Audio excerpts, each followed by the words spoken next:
everyone, and welcome to Journey with the Kellers. My name is Amanda Keller, and today we are back in the Keller kitchen. So today we are going to be making something from the Last of Us cookbook. And today is another of my venison or deer meat recipes because I'm still trying to use up the deer meat in my deep freezer. So today's recipe is called Venison Who?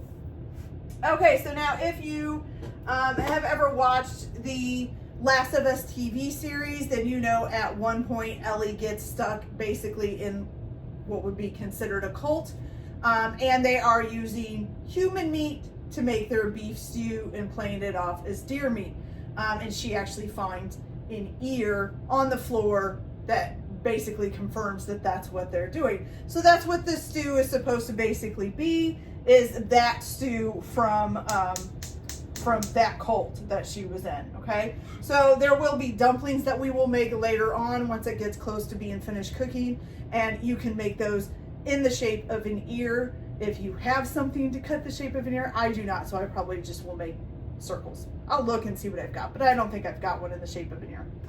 Okay, so what you're gonna need to do ahead of time for this recipe is first, you're gonna need 2.5 pounds of venison or deer meat. It says venison roast, and you're going to cut that into 1-inch pieces, okay? Once you get them cut into 1-inch pieces, you're going to put a 1/2 teaspoon of salt and a 1/2 teaspoon of pepper and just mix it all up to make sure you get it all nice and coated in the salt and pepper, okay? Then you're going to take, you're also going to need 1 large yellow onion sliced up, which I have here. You're going to need 2 or 3? I forgot. 2 garlic cloves minced, which I also have on here. And then 2 carrots, large carrots sliced up. And of course I peeled mine first before I sliced them up. Other than that, the rest of it is just stuff that you can get at the store, or if you want to make like your own beef stock, you could do that, or your beef broth, you can do that, okay? All right, so now to get this started, once you've got everything prepped ahead of time, you're gonna go ahead and put 3 tablespoons of olive oil into basically a Dutch oven pan, which I have right here. It says to take 2 tablespoons of flour, but since this is the only part we're using the flour for, I didn't really measure. I just put some in a bowl. And what you're gonna do is you're gonna heat that oil up, and then you're gonna take your little venison, 1-inch venison pieces, and you're going to put them in the pan and then brown them up on all sides, okay? Those 3 are stuck together. And then you'll just set them aside for now. And it does say to make sure that you, don't overcrowd the pan. So you're definitely gonna have to do this in batches. And then, just put them on a plate or something when they're done and set them aside, and we'll come back and put them back in later. So I'm gonna go ahead and get this all done, and then I'll be back to show you our next steps after that. Okay, you guys, so we got our venison all nice and brown. Now, like I said, you just want to brown it. You don't want to cook it all the way through or anything like that. You're basically just making it so it's seared on the outside to lock the juices in, okay? If you need to add a little bit more oil to the pan after that, go ahead and do it. I had to add a little bit more to mine. So what you're gonna do now is once you're gonna turn this down to like a medium-low, and you're gonna put your onions in here. Now your 1 yellow onion is just supposed to be sliced up. So we're just gonna put that in there.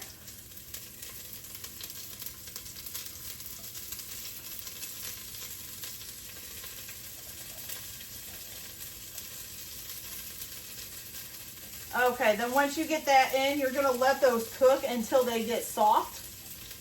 Does it want them brown? Nope, just until tender. It says it'll take about 2 to 3 minutes.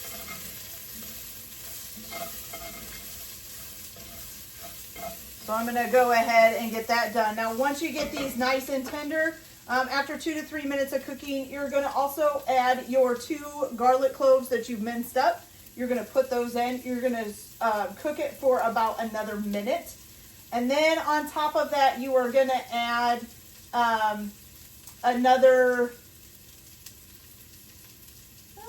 we'll just come back. So put your garlic clove in for about another minute.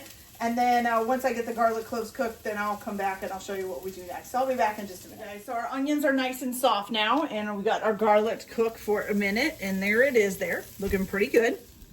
Okay, so now the next step is going to be putting in your tomato paste. So you are going to need, how many tablespoons? 3 tablespoons of tomato paste. So here is 1, 2, and 3. Okay. You're going to stir that up real good and just let it cook for just like a minute again. Now you've got kind of red chunky looking onions here.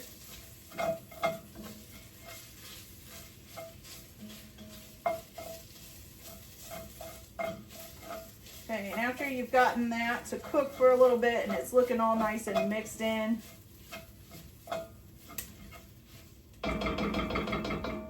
then you're going to go ahead and add in 1 cup of dried red wine. Now, I've said it before in some of my other things, I am not using alcohol stuff, mainly because alcohol is too expensive when you're talking like wines and things like that, and we don't drink alcohol. So, you know, since I don't have any, I am using a substitute, a non-alcoholic substitute. So this is actually red wine vinegar, which says is a substitute for dry red wine. So you're basically going to use this to hopefully kind of deglaze the pot, okay? All right. So you want to try to scrape up any of the black bits and stuff that's at the bottom of the pan. Oh, try not to make a mess with it though, like I just did. So try to just rub your spoon back and forth on the bottom. Since there's some liquid in there now, a lot of that will come up. Kind of adds to the flavor a little bit of the stew. Scrape that all up. This pot is really nice for this because this is a cast iron pot, but it has like a ceramic coating. So a lot of that stuff comes up fairly easily. Okay, there we go. Now it says to cook this for 4 to 5 minutes and you want to cook off the wine. So right now I've got it pretty good. I don't see too much of the black stuff stuck at the bottom anymore. So I'll just give you guys a look. So here we go. This is what it's looking like so far. It looks pretty good. So we're going to go ahead and let that cook for about 4 to 5 minutes until it cooks off most of the wine. Let's see. Yeah, that's all we're doing for now. And then when I come back, we'll add some more ingredients and we'll go from there. So I'll be back in just a few minutes. Okay, you guys. So most of the wine is cooked off now. So this is what we've got. It's just barely got a little bit left in there. Okay, so now once you have gotten that done, what you're going to do is you are going to add 9 cups of beef broth. So this is our first 4.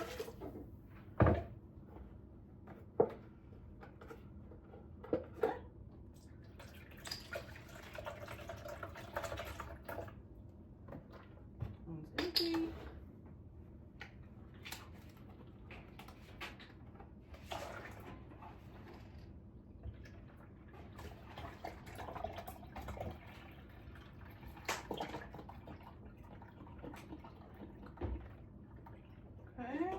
This is our next 4. Now we just need 1 more cup.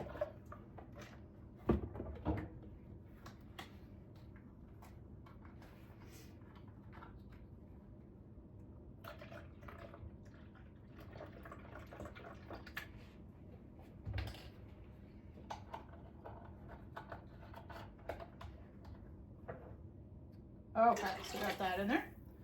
Then after you get that in, you're also going to add in 2 tablespoons of Worcestershire sauce. Okay. So 1 and 2. Then you're also going to add in a 1/4 of a teaspoon or a 1/4 of a teaspoon of salt and a 1/4 of a teaspoon of pepper. Oops, which I got stuff on my 1/4 of a teaspoon, but that's okay. So 1/4 of a teaspoon of salt. And a 1/4 of a teaspoon of pepper. Okay. Then you're going to do a 1/4 of a teaspoon of dried thyme. Ooh, that's like way up there.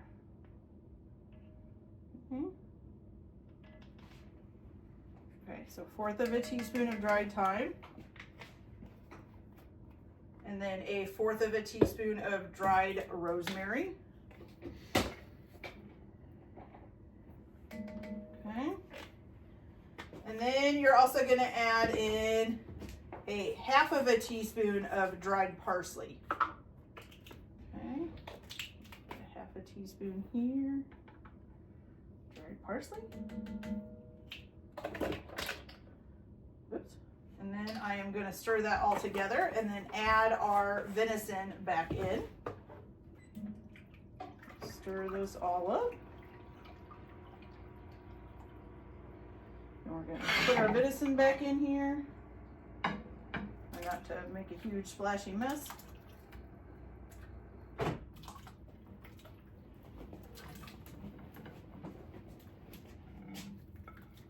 All right, so we got that all in there.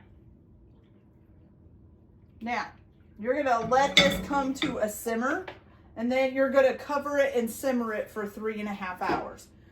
If you want, once that 3.5 hours is up, then you're gonna add your carrots and cook it for 10 more minutes, okay? So, which is just 2 large carrots sliced up, okay? So you're just gonna add that in and cook it for 10 more minutes.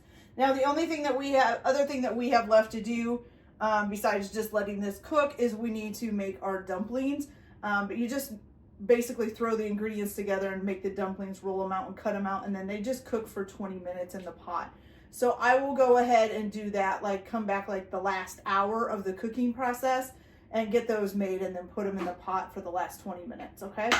All right, you guys, so I will be back as soon as we're ready to make our dumplings. So I'll be back in just a little bit. Okay, you guys, so we're down to the last hour for our stew to be ready. Oh, sorry, my son is playing a video game.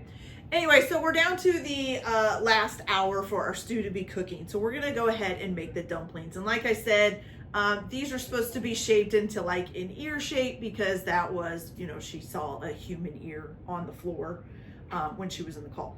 I don't have an ear-shaped one, so I decided to do Batman-shaped. Whatever. Okay, so what you're gonna do is you are gonna take 2 cups of all-purpose flour. So we've got 1, and then 2. And you're gonna keep your flour handy because you are gonna need it for flouring your surface while you roll this out. So we've got 2 there, okay? Then you're going to need 1 teaspoon of salt, which, whoops, I forgot my salt. Hold on just a second.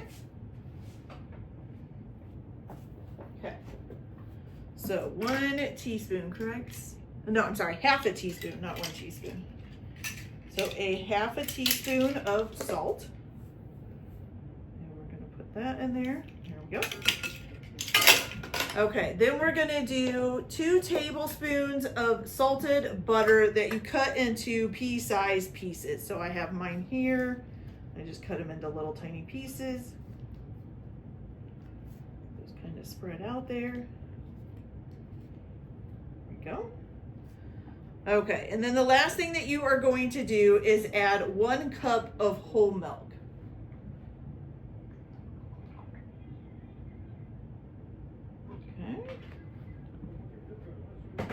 So 1 cup whole milk. Perfect. Okay, so now you're just gonna mix this up. And what you're gonna do is you're just going to mix it until it comes together, okay?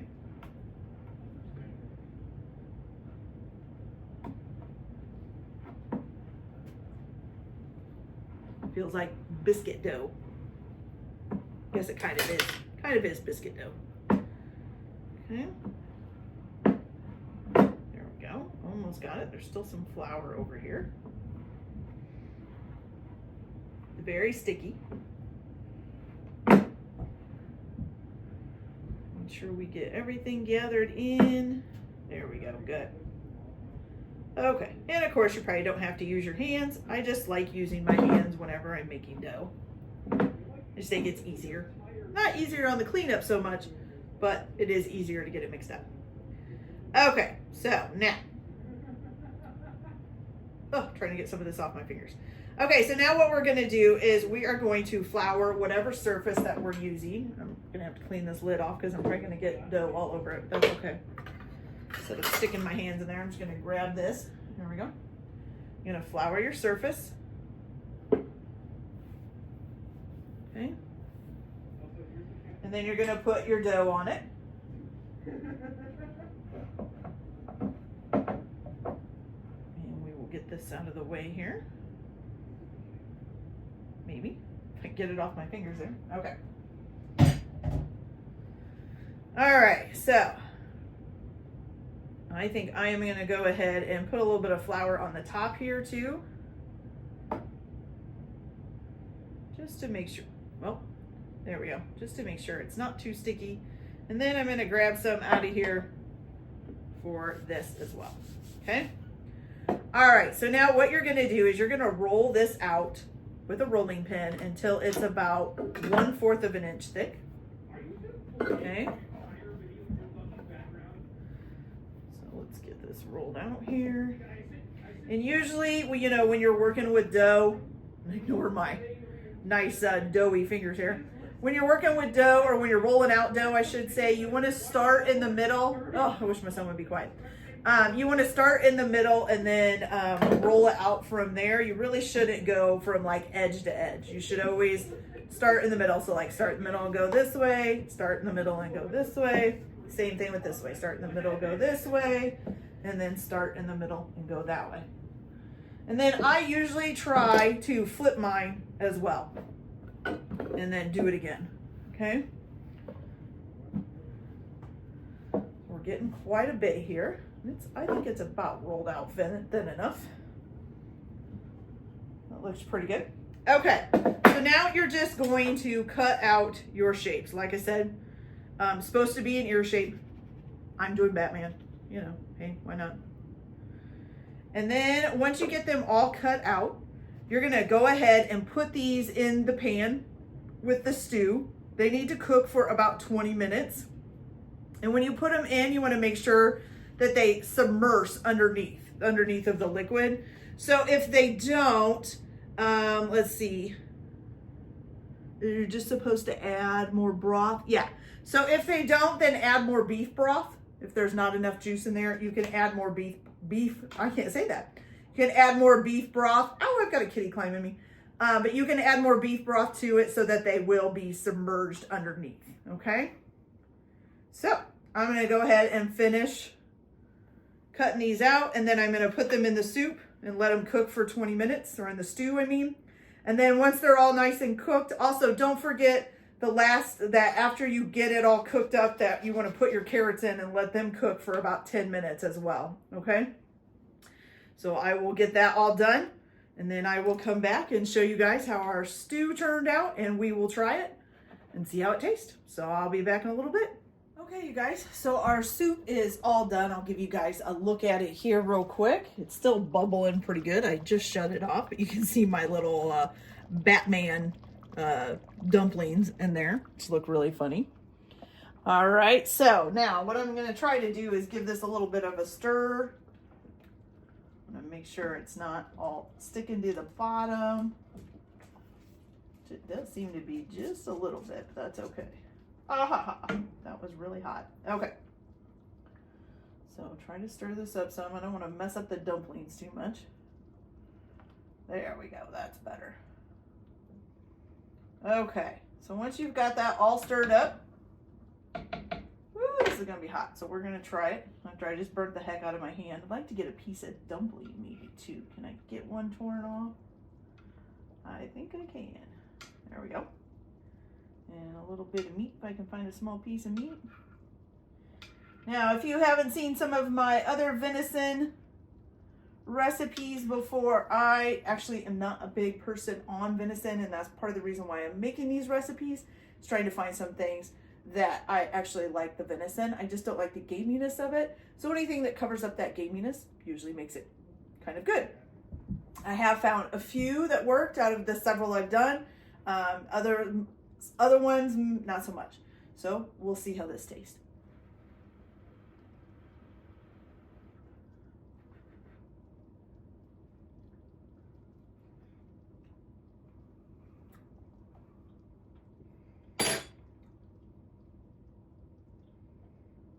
Okay. So,